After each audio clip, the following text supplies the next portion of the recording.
Hello everyone. तो आज का हमारा केस लो है SAIL versus Jaggu and others. ठीक है, अब सेल क्या है? सेल वही steel authority of India limited. अब आइए हम जानते हैं कि इस केस में क्या हुआ था। जो सेल है उसकी लाइमस्टोन माइंस है। वो लाइमस्टोन माइंस कहाँ पर है? जबलपुर में है। अब ये जो माइंस है यहाँ पर 2040 वर्कर्स जो हैं वो काम करते हैं। अब जग्गू भी उन वर्कर्स में से एक है। जग्गू काम कर रहा है 1984 से।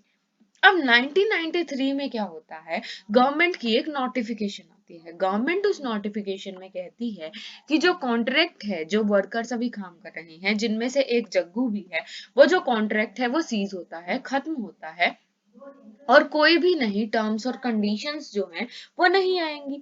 अब कोई भी नई टर्म्स और कंडीशंस क्या नहीं आएंगी का मतलब कॉन्ट्रैक्ट खत्म हो गया। जो पुरानी चलती आ रही थी वही फॉलो आएंगी। अब 1984 से काम कर रहा है, 9 साल बाद भी भाई सेम सैलरी मिल रही है, सेम टर्म्स पे वो काम कर रहा है, तो उसने क्या ग्रोथ करी? ठीक है, तो अब क्या होता है 1996 में ये जो वर्कर्स हैं स्ट्राइक कर देते हैं। ये कहते हैं कि सबसे पहले तो तुम हमें मिनिमम वेजेस भी, ठीक है, जितने मिनिमम वेजेस हम डिजर्व करते हैं वो मिनिमम वेजेस तुम हमें पे करो। ये किसके अंडर आता है? Under minimum wages act. और वो दूसरी क्या कहते हैं कि उनका जो स्टेटस है वो कन्वर्ट करो from contract workers to regular workers. ठीक है, कॉन्ट्रैक्ट वर्कर वो जो अभी हैं उनको रेगुलर वर्कर बनाओ। क्यों? क्योंकि उन्हें हो गए 9 साल।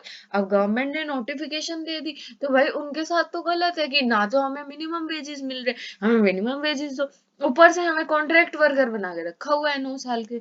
हमें कॉन्ट्रैक्ट वर्कर से रेगुलर वर्कर में कन्वर्ट करो। ठीक है, तो वो क्या कहता है, तो जो हमारा ट्रायल कोर्ट है वो क्या कहता है कि पेमेंट जो है वो उन्हें करो और 5 टाइम्स जो उन्हें मिलना चाहिए था ना, जितना कम मिला है उसका 5 टाइम्स उन्हें कॉम्पनसेट करो। अब हाई कोर्ट के पास जाता है, हाई कोर्ट कहता है कि 6% इंटरेस्ट दे दो जितना मिला। फिर हाई कोर्ट की डिवीजन बेंच के पास जाता है। हाई कोर्ट की डिवीजन बेंच क्या कहती है? वो कहती है कि 5 करोड़ का कॉम्पनसेशन दे दो सारे वर्कर्स को। अब ये जाता है फाइनली सुप्रीम कोर्ट के पास। अब सुप्रीम कोर्ट में क्या हेल्ड होता है?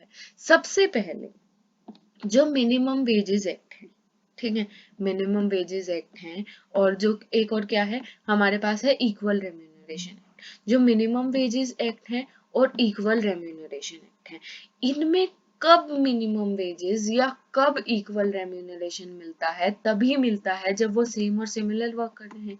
तो सुप्रीम कोर्ट कहता है कि भाई उनका काम ही सेम और सिमिलर नहीं है, तो हम उन्हें इक्वल वेजेस कैसे दे दे सबको?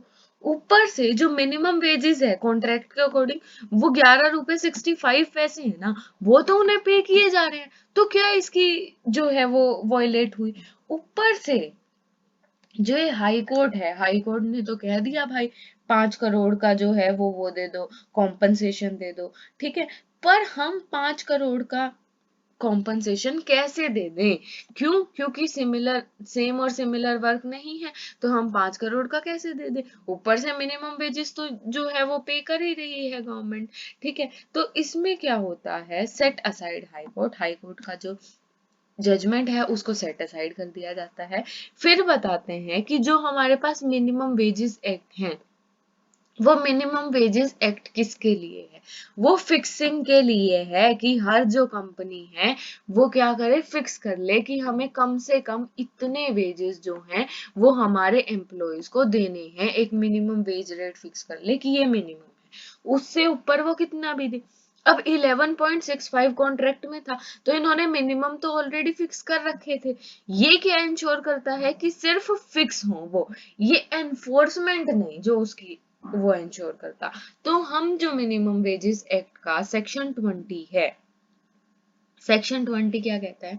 सेक्शन 20 हमें कहता है कि भाई अगर मान लो कोई भी है जिसे नहीं मिल रहा, ठीक है, उसके पास एक क्लेम है कि उसे नहीं मिल रहा, तो वो खुद या फिर उसका जो लीगल प्रैक्टिशनर है वो 6 महीने के अंदर, जब ये पे नहीं किए गए उसके 6 महीने के अंदर जो है वो एप्लीकेशन दे। ठीक है, पर ये तो कब है? जब मिनिमम वेजेस फिक्स ही नहीं हुए। मिनिमम वेजेस फिक्स्ड है, मिनिमम वेजेस पे किए जा रहे हैं, तो सेक्शन 20 तो है वो अप्लाई हो ही नहीं सकता। तो जो हाई कोर्ट है वो इस पिटीशन को जो जग्गू ने पिटीशन डाली है उसको कर देता है डिसमिस और उसे कोई कॉम्पनसेशन नहीं मिलता, ना ही जो उनका स्टेटस है वो रेगुलर एम्प्लॉय में कन्वर्ट होता फ्रॉम द कॉन्ट्रेक्चुअल एम्प्लॉयज। ठीक है, तो ये था हमारा आज का केस लो। ऐसे ही और वीडियोस के लिए बने रहिए, चैनल को लाइक कीजिए, सब्सक्राइब कीजिए। Thank you.